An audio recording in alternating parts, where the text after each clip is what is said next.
Tumirada naman itong si Larry Gadon para pag-usapan siya. Baka may balak itong tatakbo sa pagkasenador sa 2028 kaya binanatan na naman niya si VP Sara Duterte. Parang si ex-Senator Antonio Trillanos ito, babanat sa mga Duterte para pag-usapan sila. Ito talaga si VP Sara Duterte na ito ay saksakan ng boba at tanga. Isipin mo, sabihin ba naman niya na yun daw nangyari sa Tacloban, doon sa pamamaril ng mga bata, ay nagkulang daw sa intelligence ang ating pamahalaan. Ano? Intelligence? Ang intelligence, ginagamit yan doon sa mga enemies of the state, no? Doon sa mga rebelde, hindi doon sa mga bata. No? Alam nga naman na lahat ng mamamayan, babantayan mo isa-isa yan kung ano gagawin. Ha? Hindi mo ba naisip yun? Ha? Napakatanga mo, boba ka. Anong sa inyong pananaw? Talaga bang magaling itong si Larry Gadon kaya niya tinawag na tanga at bobo si VP Sara? Sabi niya, ang intelligence fan ay para lamang sa mga kalaban ng Estado o enemy of the state. Nasabi niya ito dahil sa pahayag ni VP Sara Duterte na nagkulang ng intelligence gathering ang ating mga authorities sa pamamaril ng 2 estudyante sa Tacloban City sa kapwa nila estudyante kung saan 3 ang namatay at ilan ang nasugatan. Isipin mo, 115 million Filipinos, babantayan mo, you will need 115 policemen para bantayan kung anong ginagawa nila. Tanga ka. Intelligence pinagsasabi mo, that's because you lack intelligence. So, no intelligence at all. Yung intelligence ay ginagamit yan ng ating mga ahensya ng pamahalaan upang tiktikan at alamin kung ano ang mga ginagawa ng yung mga tinatawag na enemies of the state, no? Hindi mo yan pwedeng gamitin sa bawat mamamayan. Hindi ka nga pwedeng magduda pa tas mababantayan mo, ganong gagawin mo, intelligence, napakaboba mo, napakatanga mo. Di ba alam ni Larry Gadon na sinusuri ngayon ng mga investigador ang posibleng koneksyon ng nasabing pamamaril sa isang international network na tinatawag na 764.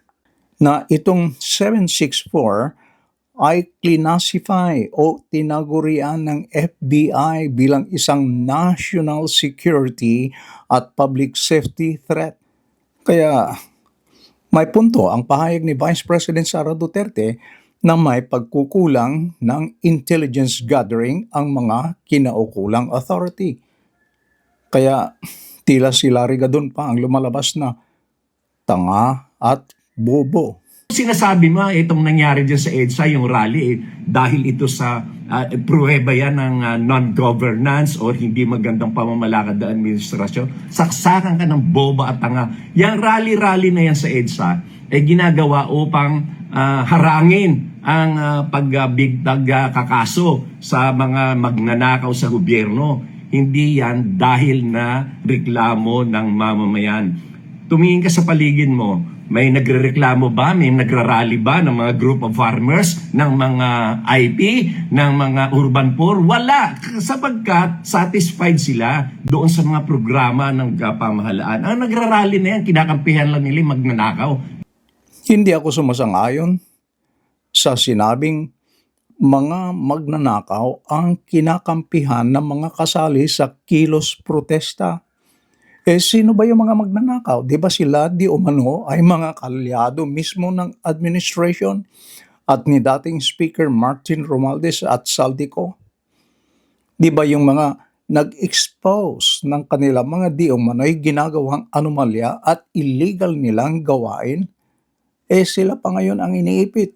Sila pa ang iniimbestigahan. Sila pa yung ikinukulong. Baliktad, di ba?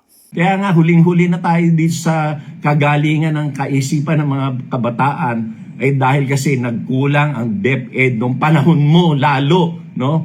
Na alagaan ang tungkulin ng ating pamahalaan tungkol sa edukasyon.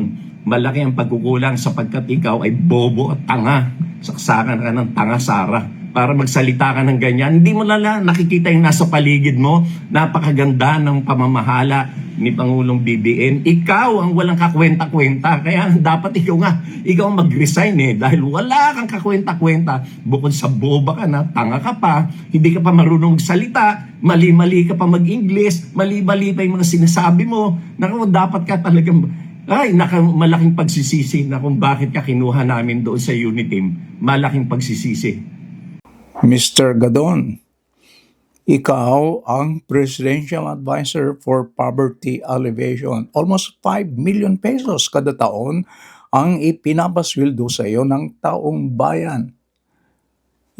Ano naman ang nagawa mo para gumanda ang buhay ng ating mga kababayan? Lumabas kasi sa survey na isa sa mga pangunahing hinanaing ng ating mga kababayan ay kahirapan at kakulangan ng disenteng trabaho. Marami pa rin pamilya ang nag-alala tungkol sa kahirapan, kakulangan ng opportunity sa trabaho, mababang sahod. Kaya bilang Presidential Advisor for Poverty Alleviation, lumabas na wala kang naitulong, wala kang ambag para mabawasan ang paghihirap ng ating mga kababayan. Wala kang naitulong sa pagresolba ng kahirapan. Sayang lang ang ipinapasahod sa iyo. Mga kaibigan, meron ba kayong opinion sa ating tinalakay? Kung meron, please leave your comments below. Maraming salamat and please don't forget to like and subscribe. Bye-bye.